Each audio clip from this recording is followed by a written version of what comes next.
physics classroom concept builders that I'm assigning on January 27th. So when you click on physics classroom, remember the first thing you have to do is click on your account. When you click on your account, then you go down here. Now yours will look different than mine, but basically it'll say courses and tasks. You click on that, then the tasks will be the ones at the top. So they will be the ones that are not grayed out because they're still active. One of those tasks is going to be about proportional reasoning. And so when you click on that, it'll say launch concept builders. So these are things, again, I think you should know from math and graphing, but they're going to be helpful. If you need to use a calculator, then you need to go to use Desmos calculator, or you need to end up going to using your calculator. Do not use your phone for this if you're doing this in class, please, because you won't be allowed to do that on tests and quizzes. All right, so at this point, we're going back to the proportional reasoning. You're going to start, should be your email in there. If not, then you're not logged in and it won't log credit. We're going to do these first two, which two rows, and predict the value. So I'm going to do an example of each of those. So for this one, you have a lot of data here. And it says this concept builder is shown in the iframe below. There's a small hotspot in the up left corner. Clicking on the hotspots make it full screen mode. I think it does that anyhow. Which two rows of data show the following pattern? Select all that apply, meaning you may need to select more than one. A doubling of the value of x results in a doubling of the value of y. So if I look here, x is 2. If I double that to 4, then my y value, which is 4, should double to 8. So A and B is a good example of that. I can check this to see if I go from 4 to 8, that doubles. So does that mean that 8 would double then to 16? So B and D also seem to apply. Finally, when I look at this, 6 doubling to 12, y would double from 12 to 24. So I think then C and E should also apply. So I want to make sure I check the right ones. If you need help, go to Help Me. There are some things that could help you there. So that one had 3 choices. Some of them will only have 1, some will have 2. Okay. But yeah, if you go to the Help Me menu, there's different things you can do. You can check out the fundamentals. You can talk about this question and the situation. So I think this is a really good way to look at things. Okay.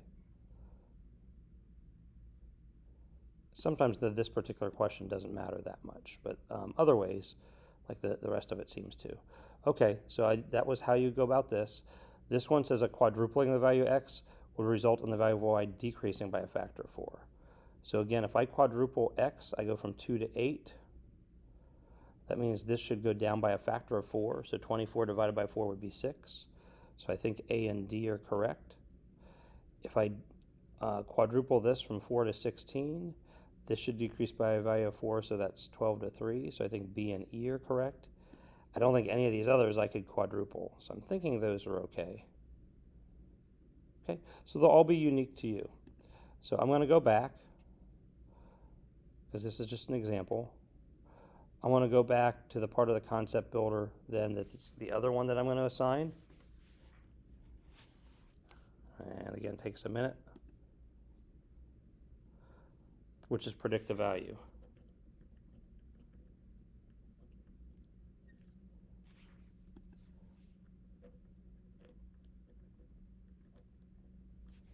So here you want to read this. You can either use this or type in here. So it says the variables x and y have a quadratic relationship. Doubling the value of x causes the value of y to quadruple. So when x has a value of 3, y has a value of 2. What will be the value of y when x has a value of 6? So if this doubles from 3 to 6, this should quadruple, so it should go from 2 to 8.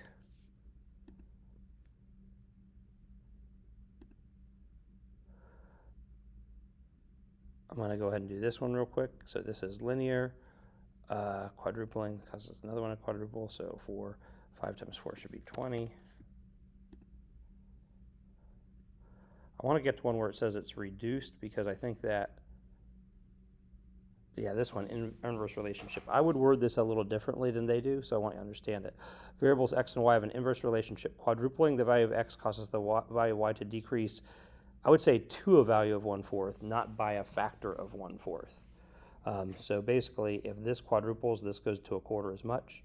So 22 times 4 is 8. 24 divided by 4 would be 6.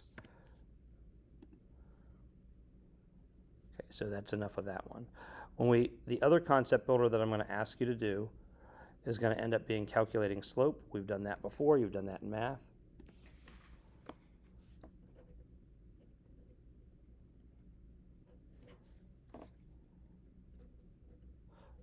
And then again, you should basically do this from your main menu when you log into your account and go to tasks.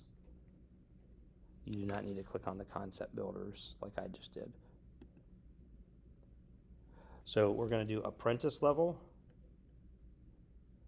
and master level. We are not going to do the wizard level.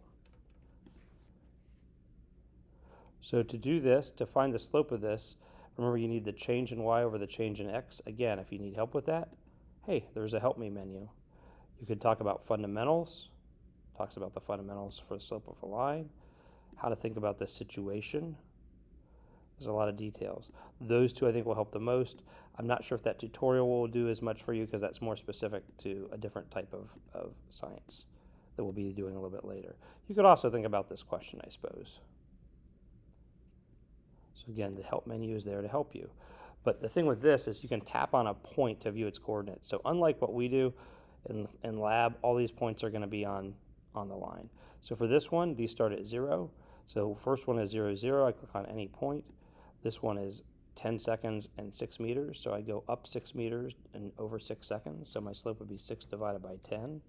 So it should be 0.6.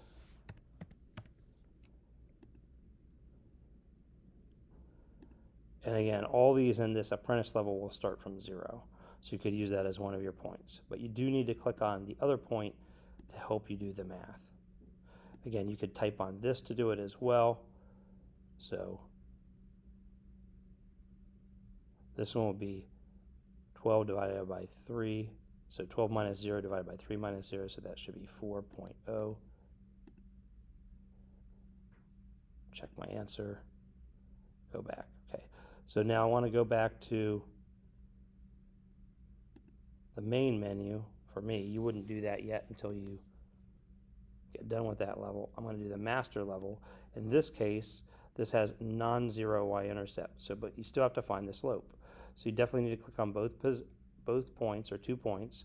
I'll click on this one, 0, 0, and 3.2, and then I'll click on this one, which is 2.0 and 9.6. So the difference in y values is 9.6 minus 3.2. The difference in x values is 2 minus 0, so I divide that by 2, and I end up getting 3.2 meters per second.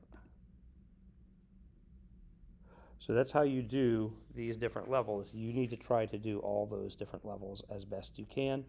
There's more points the more that you do. Okay, and thank you.